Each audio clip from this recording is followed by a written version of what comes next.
Thanks, everyone at Ethereal for joining us here.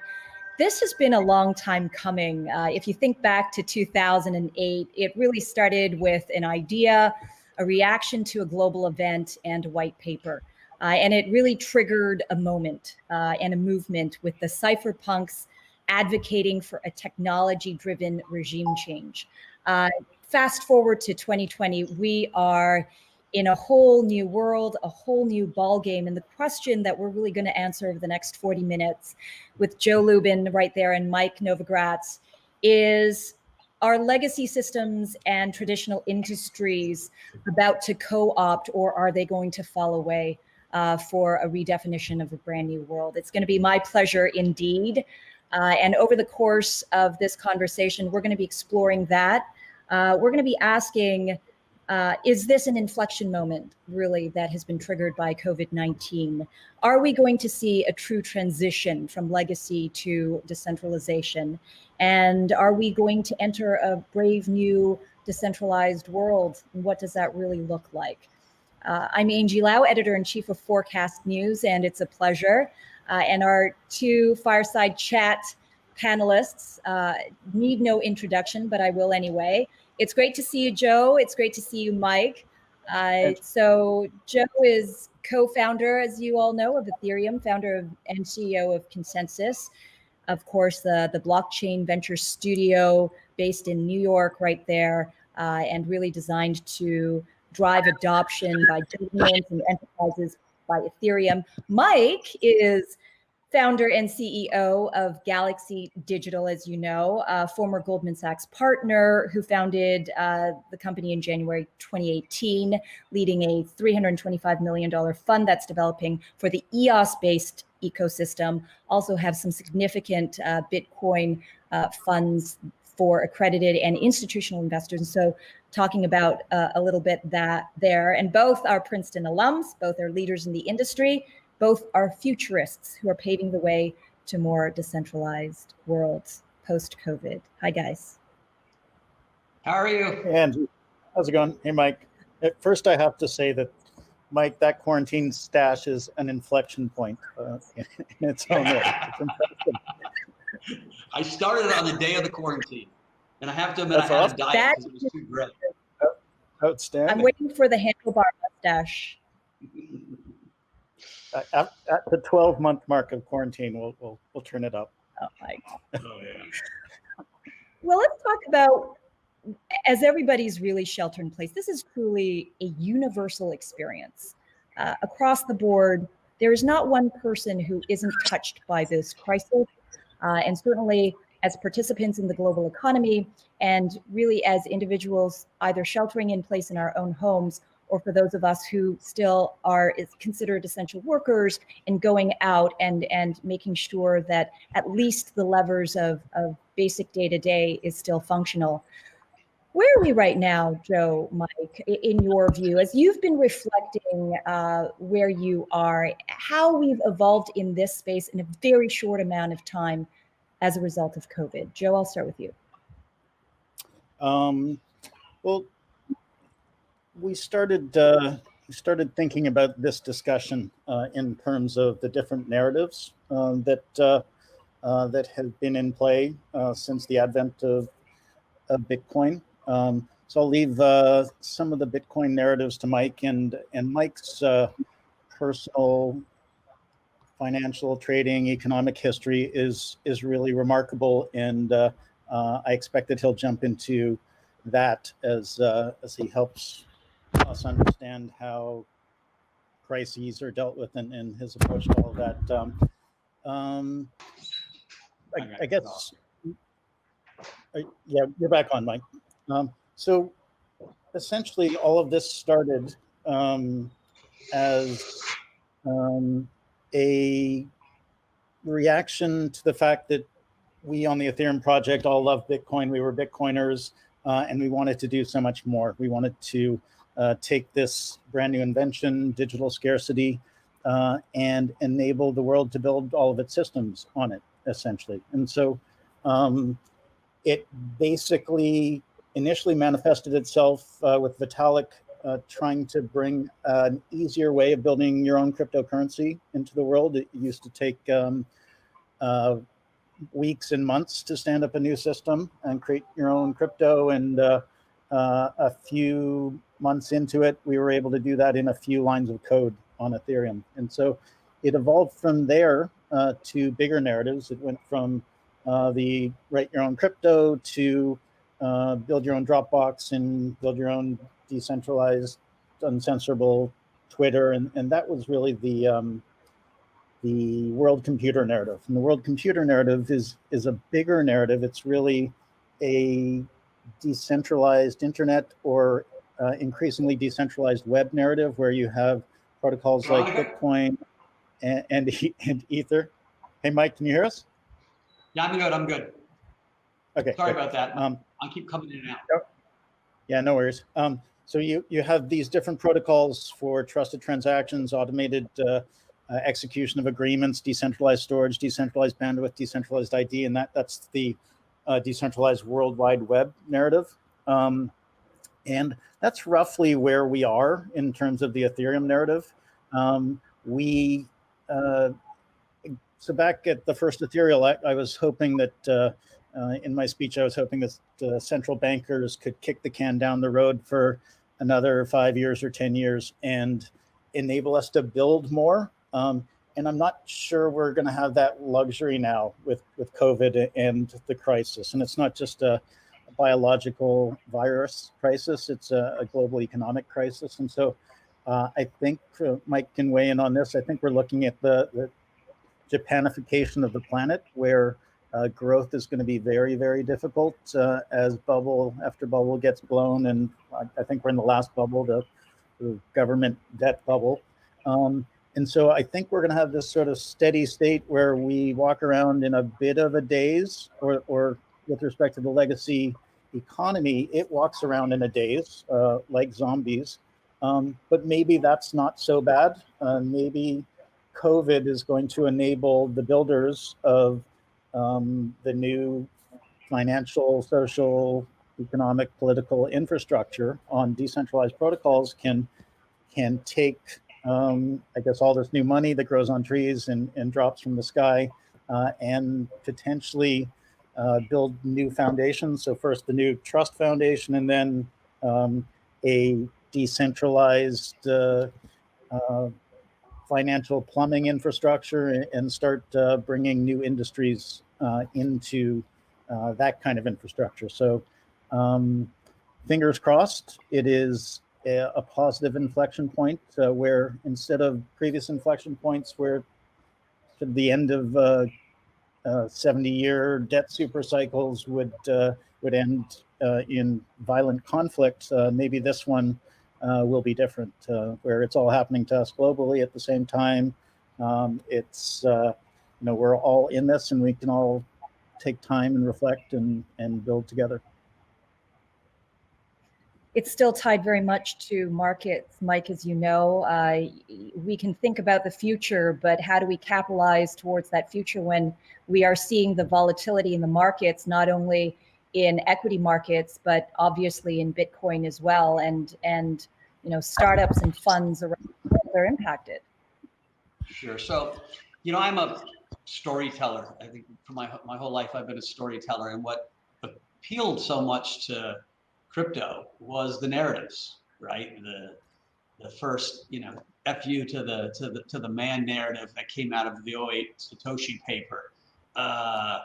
We're going to change the world. When I first went into ConsenSys's office, I said this bit many times. They were like plotting this revolution on, building the new world infrastructure, and I was like, that's such a powerful story. And there is this ferocity of desire for these rebels to kind of rebuild things, and that's infectious. And we had this wonderful crypto narrative through 17. I remember the first Ethereum, I can't believe it was only 3 years ago, which created this bubble that we saw in 17. It was a bubble because the story was so powerful, and usually bubbles happen around things that actually do change the world, right? There was an internet bubble that changed the world. There was a railroad bubble that changed the world. I think the blockchain, Bitcoin, Ethereum bubble is going to change the world. And so where are we today? I mean, today's a special day in some ways. I'll get to it. COVID has unleashed a fiscal and monetary response like we've never seen in the world. So we've never seen as big of a collapse in economic activity, literally in the history of, at least modern economics. And we've never seen as big of a response. The fiscal response from the US, remember, we were running a 5% fiscal deficit before the crises happened. That was crazy in what Trump would say was the best economy of all time. Right? When I worked at the White House in 1984, tells you how old I am, 5% was considered, that was the Reagan era twin deficit, was a crisis. Uh-oh. It was a crisis. I think the desensitization, I guess we've all been desensitized to all of the debt rates, Joe, as we wait for Mike to come back. You talk about that global debt crisis that is absolutely being triggered now. And, you take a look at the headlines right now, where corporate America bankruptcies are really at the starting point. I'm gonna bring in what Larry Fink, CEO of BlackRock, said. He's always been candid anytime I interviewed him, and he was no less candid in his stark assessment of the global economy. He said that corporate America bankruptcies are only beginning right now, that corporate tax rates are going to have to do the kind of heavy lifting that the stimulus dollars are giving to the American public. Whether or not we're going to see individual tax rates rise, we're definitely going to see corporate tax rates rise. And at a time when another 33 million Americans have been added to the jobless claims line. These are changing narratives as well as we counteract really what the promise of cryptocurrency and blockchain is. As you said, Joe, Mike, thank you for coming back on. We were just referencing, as you said, it's fine. It's I think we've become all desensitized to that 5%, right, ratio. And right now we're seeing the precipice where Neiman Marcus today filed for bankruptcy protection. Following on, I mean, they're not the first. They're not going to be. They're definitely not the first. They're definitely not going to be the last. And we're likely going to see corporate tax rates rise along with individual tax responsibilities. So where does cryptocurrency live on this spectrum and these realities that we're going to have to be faced with? In your view, how does it shift things? No idea why the technology broke, but I'm going to blame somebody. Listen, I was given the story that people have heard that we have this fiscal orgy going on, and it's being monetized by central banks, i.e., my mother said money doesn't grow on trees. Money is growing on trees. And so you are seeing investors look for hard assets, look for scarcity value. Something that happened today, which I think is phenomenally significant for crypto, for Bitcoin specifically, but for all of crypto, was that, Paul Tudor Jones, who's a legendary investor, a good friend of mine, put out a letter, and he actually bought Bitcoin in his fund. And so, we're making these steps. This is a big step. He is one of the most prominent hedge fund investors. He's the first one that bought crypto as a macro asset, right? It's an inflation hedge for him. And I think you're going to see more and more of that. And so we're seeing an acceleration in adoption of, first, the story of Bitcoin as a scarce asset. And I think we're just starting. And I can tell you from my own business, the amount of incoming we're getting is up limit from where we were a month ago, 2 months ago. And remember, the price is only where we were in January. And so like the rally hasn't finished. It really is just starting. But overall, besides Bitcoin, each crypto ecosystem has its own community, its own narrative, right? And those are being accelerated. We're going to see the digitalization of everything accelerated. The CEO of Microsoft said, we did in 2 months what it thought it would take 2 years to do. And so you see the growth of stable coins. I think one of the powerful things for the Ethereum narrative is valuing the Ethereum network kind of like we do Facebook. And so the more network effects you get. And so having Tether move all now 9 billion, 8.5 billion to run on the Ethereum network brings people that are using that network. And so you look at DeFi and stable coins, just that alone, it's bringing more prominence and network effect to Ethereum, because all of these, other than Bitcoin, I really believe, all the other cryptos, Ethereum the most important, need over time to provide real use case. So they do get that network effect. So that community is built on something more than just store of value. It will be store of value plus something. I think Bitcoin gets lucky. It can be just store of value because it started first and it's kind of mysterious and it has the brand. The rest of cryptos can also do very well, but that's why the progress that ConsenSys is trying to make and going from ETH1 to ETH2, that story and that growth is wildly important, but it's all going to be accelerated. Yeah. I see two narratives that are very distinct and yet they converge. One is obviously as a store of value, Bitcoin. It's kind of broken out on its own. You can describe it as digital gold. You could describe it as a hedge play, as a countermeasure to current Federal Reserve and other central banks around the world printing endless seams of money. And then on the other hand, other cryptocurrencies value, which will be driven from more of a utility base. Right. So one's a hedge, one's a utility base, and yet at the same time, one will evolve to being valued just like the other. Joe, what do you think of that? Well, yes and no. I literally think, yeah. You can, we value gold very differently than we value Facebook, right? Gold's interesting. It's a $9 trillion market cap. It's a 25 or 22 meter cube. If you've melted all the gold in the history of the universe. Think about that like as a sculpture in Central Park worth $9 trillion, where we value Facebook not really on its ad revenue. We value Facebook on the network effect that it's created, how many things can be built on it, how many things can be monetized on it. I think Ethereum will be valued very similarly at one point. And so to me, you'll see the growth of Ethereum with the growth of the network. It's why I said I thought it was so important that stable coins are being built on top of it. That DeFi is being birthed on top of it. I'm sure Joe can tell you the 4-year track record. Now, listen, I think Ethereum's got its hands, it's got a lot of work on its hands.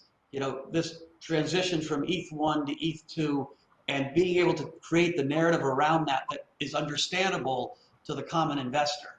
I always like to see myself as a very simple guy. So I need to be able to understand it, because if I can't, the next guy, you know, I mean, the smart guys can, but like I got to be able to sell that story. And so, but I think that's where the valuation differences will be different. And even there are plenty of other cryptos that are going to try to make their run. They have to have their own narrative and they have to have their own utility. Yeah, so I think the term cryptocurrency is a little bit unfortunate. Essentially what's going on here is a massive paradigm shift. We're building out a new kind of economy that's going to take decades to unfold and will last for many, many decades. And we started with the term cryptocurrency, and that applied initially to Bitcoin. But Bitcoin is sort of much more of a gold 2.0, a store of value, than something that I would ever want to use to buy a cup of coffee with. Ether and others started out being called cryptocurrency, and some of us felt like, yeah, we had to run with that, but it wasn't really what we thought it would. We thought of it as a crypto asset or a crypto commodity. So the general term crypto asset is, I think, going to become increasingly important. I don't expect Bitcoin or Ether to be used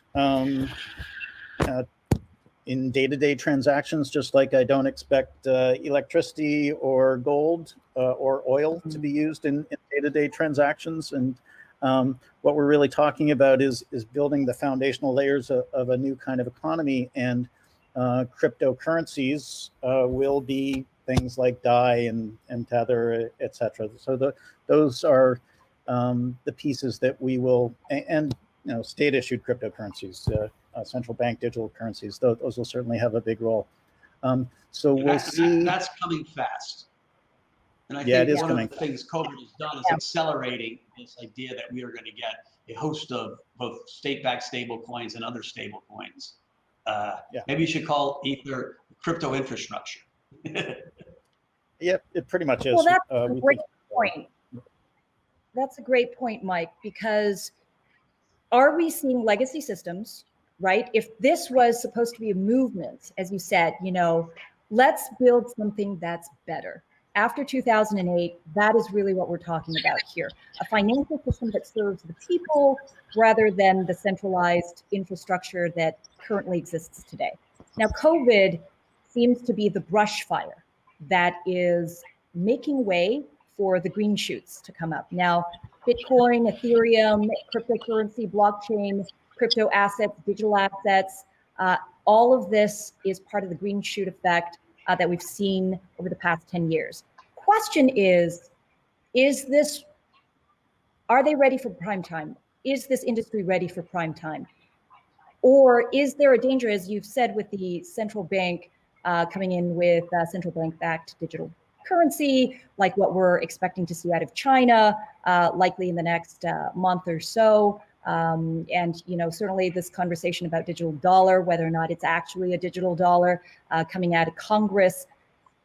Is there a danger that centralized systems are co-opting the technology and seizing that narrative? Your thoughts, Joe? Listen, I think it's going to be both. Facebook is going to come out with Libra. They are going to have a semi-decentralized blockchain. When you really think through that, they would have been better off doing their stablecoin on Ethereum. It's very costly. They've got to run it. It's not as decentralized.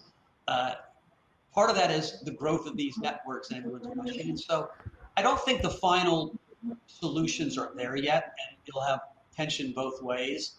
I would say, I think why the excitement around Bitcoin is there, because Bitcoin's kind of a finished product if it's digital gold. We've got to also be cognizant that the rest of the space is, and Joe is better probably at telling you this than me, it's not ready next month, it's not ready next year. There's going to be big acceleration, but we're 2, 3, 4, 5, 6 years away from the real transformation. And so what's wonderful about this is it's accelerating, it's putting juice back and energy back into the space. But, for DeFi to go from $1 billion, our global economy is 80 trillion. And so we're going to accelerate that pace. And so I think you got to keep focused on each lane in the growth in that lane and how it's doing. And I'm, the one thing I'm sure of, like in markets, when I was in 1997 in Asia when the world blew up, and then 2008. And when paradigms change, stuff happens that you can't believe, from before, like oil trading at -$40 or swap spreads. In 2008, no one thought swap spreads could not get negative, and they went to -80. Nobody thinks the dollar is going to really lose its reserve status. It could, and it could faster than we think. It's not my base case. My base case is the biggest used stablecoin in the world in 4 years will be a dollar-based stablecoin. But there's a growing probability that could be wrong. And so crypto, even as a hedge, as an option to the change in the near term, until the Vitaliks and the scientists in the world can build out the infrastructure so the new world can actually operate on a decentralized way, because we're not there yet. We couldn't, if we said we're switching the lights tomorrow to be decentralized, the system would break. Mm-hmm. Yeah, Joe, maybe you could give a little bit of a time path. I will attempt to expand on that. So is the technology ready for prime time? I wanted a lot more time to build, to mature the technology, and I'm not sure we have a lot more time. I think we have to get busy now. Fortunately, we've been busy for a number of years, and it is ready for prime time. But it's not prime time everywhere, and it really depends who you are. So if you're a consortium, a commodity trade finance consortium, it is absolutely ready for prime time because it enables you to collaborate with organizations that you previously competed with and couldn't build shared, trustworthy protocol-based infrastructure with. It is absolutely ready for prime time for the getting to be close to 1 million developers in the broad blockchain ecosystem who are essentially understanding the technology, diving in, living and breathing it, and essentially now charged, given the tools and charged with the mission of bringing the wisdom down the mountain to the people.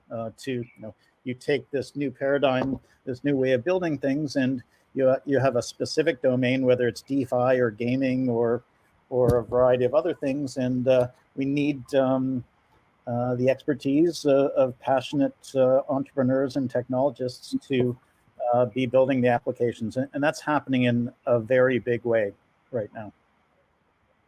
You know what they say? They say first impressions count. When it comes to DeFi, it started out really strong at the gate, but recently hit by hacking and questioning whether or not it is ready for prime time. To your point, Joe, some of these projects are ready for prime time and some are not. And as we've seen throughout this changing narrative since 2008, where it went from the wild, wild west to ICOs, certainly not a good part of the narrative, to regulators coming in, more enterprise grade solutions coming in. You're even seeing, the change of wardrobes at conferences. We went from studded trucker hats to suit, ties, and heels. Is that a good evolution in this space? As we get to really ensuring the next first impression of the next phase of the narrative. I love that you mentioned the wild, wild west. I don't think banking technology is really going to catch on. We have all these cages and safes and stagecoaches, and they're all getting hacked, and vaults are getting broken into. And essentially, humans are all about progress, and progress is all about builders building and breakers breaking, and the breakers are the people who help the builders to build better. And so decentralized finance is still very, very young. But the incredible thing about decentralized finance and all of this stuff is that it moves us from a centralized world of subjective trust to a world of decentralized, automated, objective trust. And what that means is that we're all going to be collaborating on open, shared protocols. We're all going to be able to inspect those protocols, use those protocols, build on those protocols, fork those protocols if we have a philosophical issue with those protocols. And unlike a world where the priests are essentially the ones who mediate our interaction with the new money gods, or the priests are the ones who mediate our interaction with governance of nation states, we won't really need priests anymore. We'll certainly need people and tools to help us understand the technology, but the world of magic internet money Legos is basically a whole bunch of protocols for lending, borrowing, savings, exchange, trading, insurance, etc. And it's all accessible to everybody.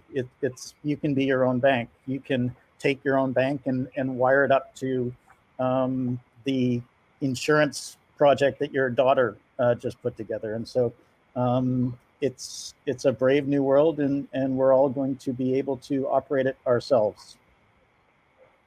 A lot of courage. Go ahead. There's this middle step that happens, and you try to predict the future when you're in the investing business. But like what I see, I think of Calibra, the Facebook wallet, or all of these Silicon Valley, messaging systems, Telegram, who's been shot down with their ICO by the SEC. But what they're trying to build is really a wallet that creates your bank. Why the banks are so nervous is because it's banking, it's insurance, and they're going to have, the Calibra wallet will have the ability to buy Bitcoin and Ethereum on it, and it'll have stable coins. And so you might not have a guy who does everything in a decentralized world. It might be some hybrid, but we're moving to that digital world where blockchains and cryptocurrencies are going to become a much bigger part of it. There's an inevitability towards that. And so it's one reason I laugh all the time. Jack Dorsey, who's got Square, and the Square app is their biggest thing is buying Bitcoin these days, and he's got Twitter, and they're decentralizing that, or at least experimenting with that. His profile on Twitter says Bitcoin. The West Coast guys are all bought into this shift. And Paul Jones being one of the first prominent East Coast guys, or finance guys, are starting to say, well, maybe, right? I'll buy it as an option. And so we have this convergence, I think. And the story isn't finished, right? And what 10 years looks like. But I know it's not going to look like what it looks like now. Well, Mike, to your point, I talked to one of the Silicon Valley guys, the originals, one of the originals, Tim Draper, yesterday, upcoming Forecast podcast. And he's obviously famously known for buying the Silk Road 30,000 Bitcoins at auction from U.S. Marshals after they seized that group of Bitcoins. $500 or something like that? It was 19 million. So it turned out, I did the math, it was $640 per. And 40, obviously now he's made $250 million as a result of that purchase. But look, he's made a bet on not only blockchain and Bitcoin, but also in his thesis, it's going after high cost, whatever anything that's high cost but bad service, right?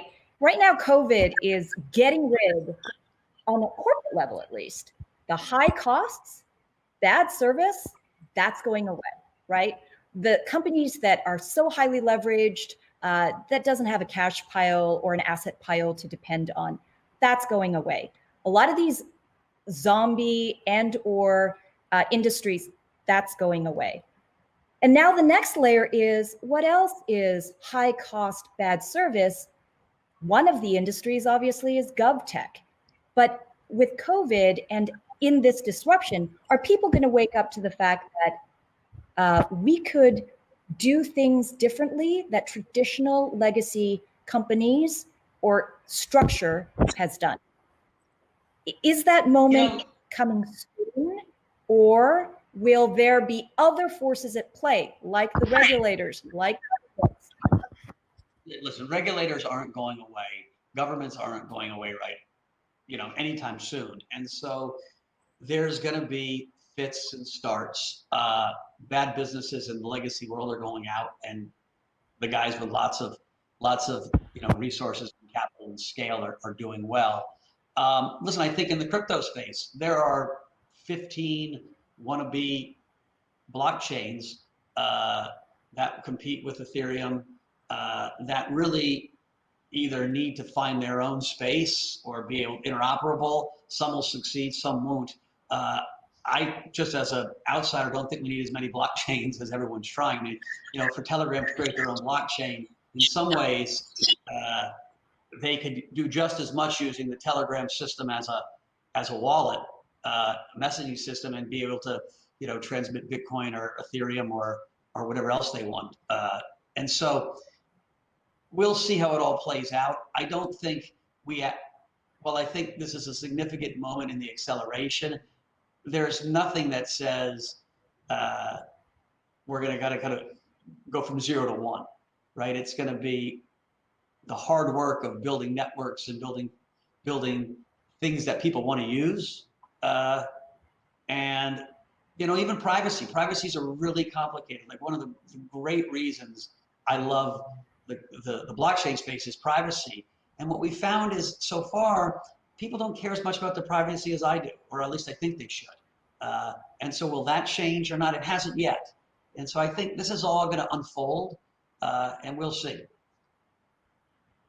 So from day one, ConsenSys was about convergence. It was about building out this brave new world, the revolutionaries, and holding the hands of the evolutionaries and enabling them to use the new technology to build better systems and transform their own businesses and lives.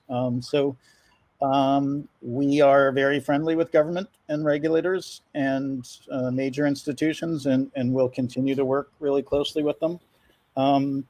But I do think things are going to change. I do think that as governments maybe have less control of monetary systems, as people have greater control of creating different kinds of assets in an unintermediated way and trading those assets. As those assets get married to collaboration networks, and we build groupings that run according to protocols that everybody on those systems can trust, then those kinds of groupings, whether they're businesses or social networks or they form themselves to bring a cure to a particular disease, they can define their own philosophies, they can define their own objectives, they can raise their own money, and they can execute solutions to the problems that they identify. And so there's going to be a lot more power, a lot more economic and political agency in the hands of people and small organizations. And I think that's going to be a great thing, because nation states that are governed by two parties or worse, one party, have about 98% of the people not well represented. Listen, and governments aren't all anti this space. They're not all anti-blockchain. They're not all anti-crypto. I mean, listen, China said we're going all in on blockchain. But even in the U.S., I got a call early on in the crisis where people were very worried about the fraud in the PPE sales and front running and price gouging. And the government was putting the task force together, and they wanted kind of a blockchain expert to help them figure out how you can use a blockchain. It really wasn't my bailiwick to be that expert. And so, and things were moving maybe too fast to get that set up. But that was their first thought, like, how do we do this? I thought that today I tweeted, this PPP program where, some people took $2 million. And Justin's son, from Tron was called out today. I don't know if it's true or not, but he looked kind of silly if he's a billionaire, tech guy taking $2 million from the government. Again, I don't want to accuse him of that. It was on Twitter all over. And I was like, shit, that whole thing should have been on the blockchain for public to see. You're going to take federal assistance in that time. We should see who gets it, instead of some people being shamed and other people's being not shamed. And I don't think anyone in government would disagree with that. And so part of that is getting enough people that understand how to use it and how to build it, and having enough companies that can come in and help them get there fast enough. And we're not there yet, but we're moving there really fast. Yeah. I think there are very many people in government who would disagree with that position, Mike. And we're actually in discussions. Oh, I didn't say it was the majority by any stretch, but I said they're not all opposed. Yeah, we're actually in discussions with a nation state, and it looks like we pretty much have the contract to build blockchain-based procurement systems so that people know what's being paid for and who's getting the money. And it will be those nation states. And you bring up a good point, Mike. China is almost leading the pack at the moment because of its centralized, very top-down, and very dominating relationship that it has with its own private sector. And so if it's championing blockchain and not cryptocurrency, but its own version of DCEP or central bank-backed digital currency, that initiative is actually really what we're observing. I want to ask you to comment on what we've recently written on at Forkast, that the PBOC has partnered up with AI giant unicorn SenseTime to develop fintech innovations for the country. That would be the equivalent of the Federal Reserve hooking up with Google to help out Wall Street. That seems, but what that stresses is two very separate systems. One is going this way, very centralized efforts using specific technology to create its own ecosystem, technology-backed ecosystem, versus the West, where it's very ground up and ground swelled and privately funded. I said we haven't been so worried about our privacy in the U.S. Things like Facebook, it flares up, but no one's willing to pay at this point. I mean, China is the extreme example of a culture that is used to sacrificing some privacy for social good. And all of a sudden, you've got a government with this accelerating technology that now has really scary state operations that can monitor, spot, facially recognize, socially score people's behavior. I am petrified of a centralized cryptocurrency in China where they say, yeah, we don't like gay people anymore, and let's just freeze their money. And they know exactly who's gay by their shopping patterns and their search histories. And so it's a dystopian world. It could become a dystopian world with centralized data collection. But one reason China's so good at AI is they have better databases because they collect it all. And so I think we could have two worlds, the behind the China curtain and the rest of us who want to preserve some privacy. And that debate has to happen in the public square of where that line is between what governments are allowed and what they're not allowed. And I think there's a healthy debate there. The most radicals say nothing, right? And I think there's a more practical answer, probably somewhere in between. But that has to continue to mature. Yeah, unfortunately, I agree that we're seeing a pretty serious bifurcation of the planet.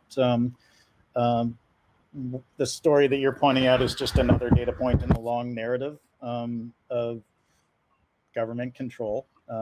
They will be incredibly good at it. They don't need a central bank digital currency to get even better at. Well, maybe it'll make them a little bit better at it.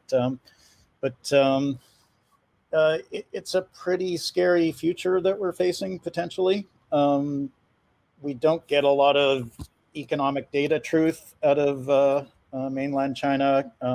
Apparently, we didn't get a lot of warning and truth with respect to the current crisis. Mike was talking about essentially discriminating against certain segments of the population with a powerful system like that. That is happening if the stories of the Uyghur population is true and transplant tourism. There's potentially scary stuff going on. And I'm excited about the implications of blockchain technology in how it can create a shared reference frame, a shared source of truth, a shared trust foundation. So even if our nation states are having issues, trade disputes, etc., we can still potentially build supply chain networks that can interoperate with one another and trust each other. It's going to be necessary to instrument all the way to the sensor level. You're going to have sensors with signatures and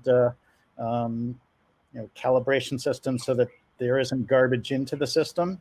Once you get good data into the system, I think we can trust with these blockchain networks that they will stay clean.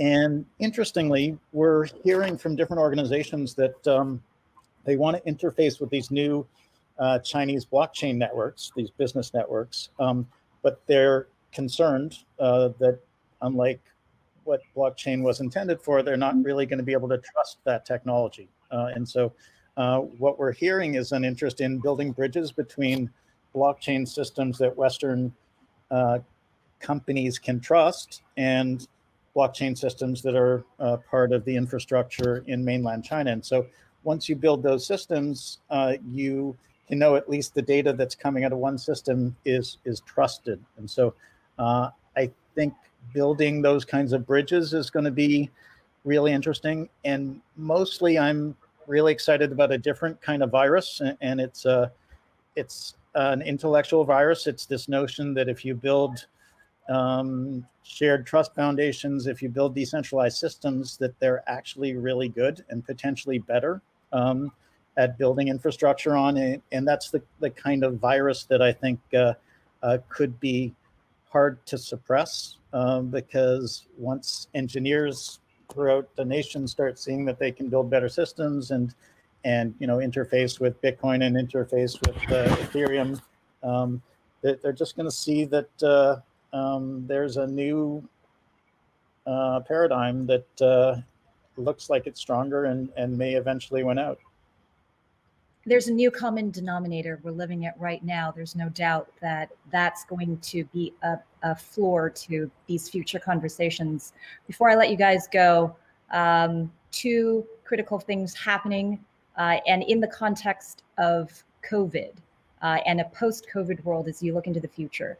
We've got Bitcoin halving, and then we have the launch of ETH2. How has the narrative there changed for you both? I'll go quick and I'll let. Oh, you want to go first? You go first. No. I said you start. Oh, so listen, the halving in some ways was so perfectly timed because forget the technical aspect of it. Okay, the miners are going to have less to sell. The rest of the world is doing quantitative easing, and the halving is quantitative tightening. And so it just highlights that there can be digital scarcity or a scarce asset, right? We go from a 3.4% inflation rate to a 1.7% inflation rate on our way to 0.8 and lower. And so it's almost wonderfully timed with this new surge of macro enthusiasm around the problems that the money printing is causing. And then on ETH2, I think there's work to do by the community in what that narrative becomes. It finally shows we got progress and we're getting something done. And, listen, I'm not a computer scientist. These are Herculean technical feats that are being pulled off. And 3 years ago, people were like, well, it's coming. This has taken longer because it's really complicated. And Joe probably can talk to that. I do think, what needs some clarity is, what an ETH becomes if you got an ETH2 and an ETH1 and there's the same ETH, and how that whole process works over the 2 to 3 years it takes to migrate really to ETH2 for, fully as opposed to a testnet. And so, again, I'm not an expert on the technical side, but I think that narrative is important. What I think is just as important, though, for the Ether community and for the price of ETH and for the activity is that more and more things get built, even on the original ETH, that more and more, that network, right? You've got, hundreds of thousands of developers. You've got, projects. All of that growing will, lead the way for the price of Ethereum to rise, and good things happen when it goes higher, right? It just, so it's almost essential. It doesn't have to rocket, but it's got to keep going higher to bring the excitement. Yeah. So Ethereum 2 is indeed big and complicated, and it'll get phased in via multiple phases. But the important thing is that it is Ethereum, and it's going to be really useful virtually immediately, despite what people think. So it'll be a useful sort of theoretically in that it lands a proof of stake system, a massive proof of stake system, and shows the world that something that big and that valuable can operate at virtually zero electricity cost. So that's going to be pretty powerful. Ethereum 1 is effectively merging into Ethereum 2. Ethereum 2 is realized in 3 major phases. The first is the beacon chain, the heartbeat proof of stake.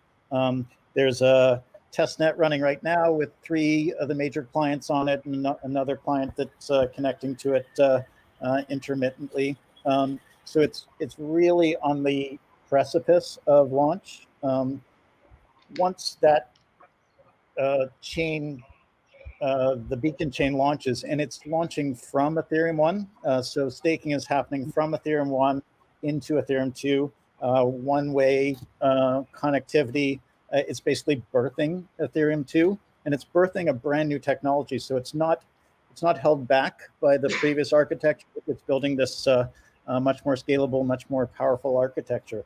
Once the beacon chain is operating, it can then, or we can then reach back and create bi-directional connectivity, and we can use the new chain to finalize blocks faster on the old chain, reducing issuance. We're going to be reducing issuance anyway, and so sort of issuance of the Ether token is going to drop pretty drastically over the next year and two. The second major element is that when we add shards of data to this system, we will make a lot more data available to all the scalability systems that are going live right now on Ethereum 1. So Ethereum 1 almost doesn't need Ethereum 2 for scalability because we're bringing thousands and tens of thousands of transactions via optimistic rollups and zero knowledge rollups and state channels to Ethereum 1. All of those have the need for available data, and a lot of that will be able to be sourced from Ethereum 2. Finally, when we have execution environments, and one called the Ethereum Virtual Machine will be launched on Ethereum 2 first, we're going to be able to take a snapshot of Ethereum 1, and essentially turn it into a shard of Ethereum 2. And so activity will proceed as normal, exponentially grow on Ethereum 1 until it basically finds itself wrapped in the arms of Ethereum 2. So Apple Computer affected a very smooth transition between OS 9 to OS 10, a massively more powerful technology, and they focused on making it seamless for the end user. And so that's exactly what's going to happen on Ethereum. Well, this is all happening against the backdrop of COVID-19. And if we go back to where we started with this conversation, the changing crypto narrative started in 2008 with the cypherpunk movement. And I would say that we all kind of resemble that personality at the moment as we really dig deep and take a look at societally how much we need to change, and structurally how much we need to do still. I want to thank Joe Lubin. I want to thank Mike Novogratz. And thank you so much to everyone for joining us in this conversation. And do stay tuned for the rest of Ethereal Conference. I'm Angie Lau, Editor-in-Chief, Forkast.News, and we'll see you there. Bye, guys. Thanks a lot. Thanks, Angie. Thanks, Joe.